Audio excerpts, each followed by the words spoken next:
Guys, welcome back to my YouTube channel. আমি রিয়া। আজকের ভিডিওতে আমি আপনাদেরকে পুরো ইনফরমেশন দেব যে আমরা আমাদের মন্দারমণি ট্রিপে কোন রিসর্টে ছিলাম, রিসর্টটা কোথায় ছিল, কিরকম রেন্টে ছিল আর কোন লোকেশনে ছিল, পুরো সব ডিটেলস এই ভিডিওটাতে আমি আপনাদেরকে এক্সপ্লেন করে দেবো। তো ভিডিওটা স্কিপ না করে পুরো ভিডিওটা দেখতে থাকো। আই হোপ তোমাদের ভিডিওটা ভালোই লাগবে। যদি ভালো লাগে তাহলে ভিডিওটাকে লাইক করো, আর যারা আমার চ্যানেলে নতুন তারা আমার চ্যানেলটাকে প্লিজ সাবস্ক্রাইব করে দিও। তো চলো ভিডিওটাকে স্টার্ট করা যাক। সো এখন আমরা আমাদের রিসর্টে ঢুকছি। আমাদের রিসর্টটা ছিল golden sea queen beach resort. এই রিসর্টটা মন্দারমণির একটু ভেতর দিকে ইন্টেরিয়র সাইডে। যারা একটু নিরিবিলিতে থাকতে চাও, একটু ফাঁকা ফাঁকায় থাকতে চাও, একটু কোয়ালিটি টাইম স্পেন্ড করতে চাও, তাদের জন্য এই লোকেশনটা বেস্ট। এইটা হচ্ছে পুরো হোটেলের প্রপার্টিটা। একদিকে কটেজ রয়েছে আর আরেক দিকে বিল্ডিং রয়েছে। তো দেখো সুমিত কি আনন্দ পাচ্ছে দেখে।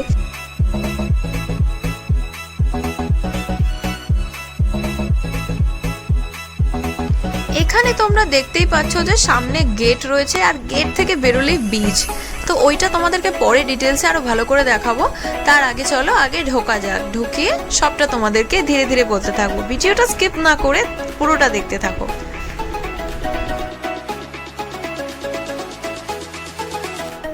আমাদেরকে এই কটেজটা দেওয়া হয়েছিল। এই কটেজে দুটো রুম ছিল। এই ডান দিকের রুমটা ছিল হচ্ছে আমাদের, আর বাঁ দিকের রুমটা আমার দিদিদের ছিল। তো আমরা দুজন মিলেই শেয়ার করেই ছিলাম, যেহেতু এরকম তো একটু হয় থাকতে গেলে।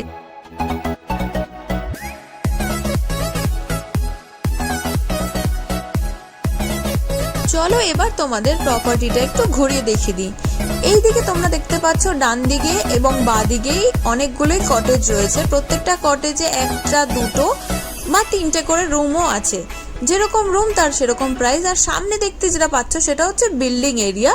ওখানেও অনেক রুম আছে, যেখানে dual bedded room, double bedded, king size, queen size সব রুমই আছে।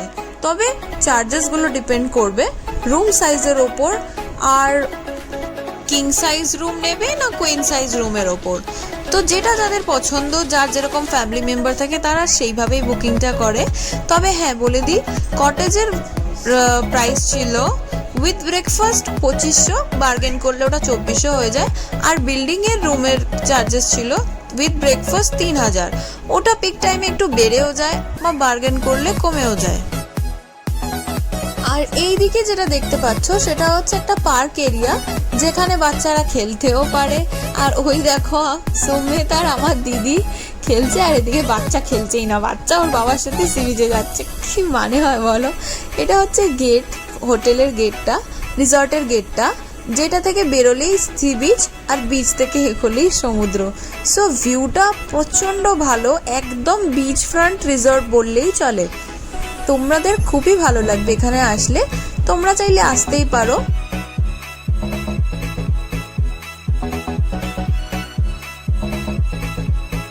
আমার মনে হয় মন্দারমণির এরকম লোকেশনের রিসর্টের অনেক আমরা সার্চ করেছিলাম, বাট আই থিঙ্ক এই প্রাইসে এরকম ধরনের cottage with swimming pool with this kind of ambience আমার মনে হয় কমই হয়। আর যেহেতু আমরা পিক টাইমে গেছিলাম তো প্রাইসটাও একটু বেশি ছিল। পিক টাইমে না গেলে নর্মাল টাইমে এটা 2000-এর মধ্যেই কটেজগুলোর রেন্ট থাকে। আমরা জিজ্ঞাসা করেছিলাম তখন ওরা বলেছিল।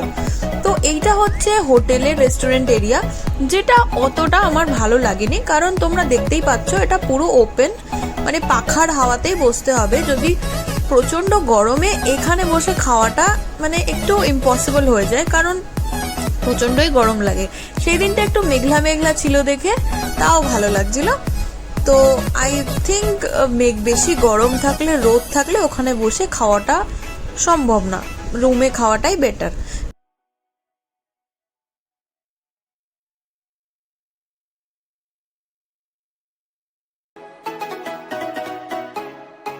রেস্টুরেন্ট এরিয়ার পাশেই ছিল অনেকগুলো বেগুন গাছ, আর সেখানে অনেকগুলো বেগুনও হয়েছিল। তো তোমরা দেখতেই পাচ্ছ। তো ওই বেগুনগুলো দেখতে দেখতে সেদিনকে আমরা ব্রেকফাস্ট করে নিয়েছিলাম। ব্রেকফাস্টে ছিল লুচি আর ঘুগনি আর ডিম টোস্ট। এটা আমরা অর্ডার করেছিলাম আমাদের নিজেদের পছন্দ অনুযায়ী। তো তোমরা চাইলে অন্য কিছু অর্ডার করতে পারো। চলো এবার রুমগুলো দেখে নিই। তো এটা হচ্ছে কটেজের রুম, যেটা কিং সাইজ বেডেড ছিল, একটা আলমারি ছিল, একটা সোফা ছিল, আর একটা ডাইনিং টেবিল আর দুটো চেয়ার ছিল। এটাতে আরামসে একটা কাপল উইথ একটা ছোট বাচ্চা থাকতেই পারে। আর এটা ছিল ডুয়েল বেডেড রুম, যেখানে দুটো কিং সাইজ বেড ছিল, একটা সোফা ছিল আর টেবিল চেয়ার তো ছিলই ছিল, আর সাইডে আরেকটাও সোফা ছিল। এখানে টিভি সব কটা রুমেই আছে আর এসি আছে। ওপরের যে ডুয়েল বেডেড রুমগুলোতে বাথটাবও ছিল, তবে এই বাথটাবগুলো কটেজের রুমে ছিল না, কটেজের রুমে নর্মাল বাথরুমই ছিল। তো চলো এবার ডুয়েল বেডেড রুম থেকে তোমাদের ভিউটা দেখি।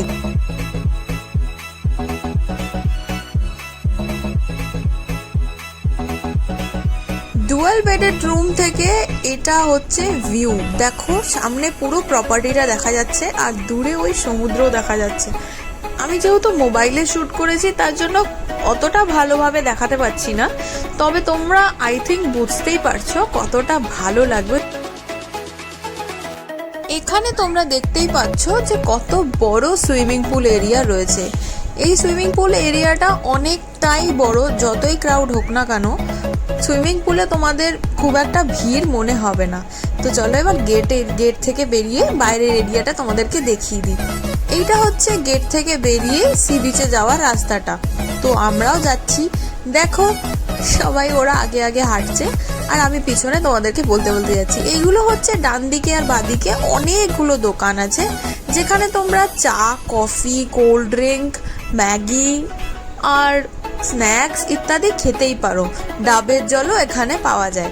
তো কি ভালো বলো, হোটেল থেকে বেরিয়েই এত কিছু।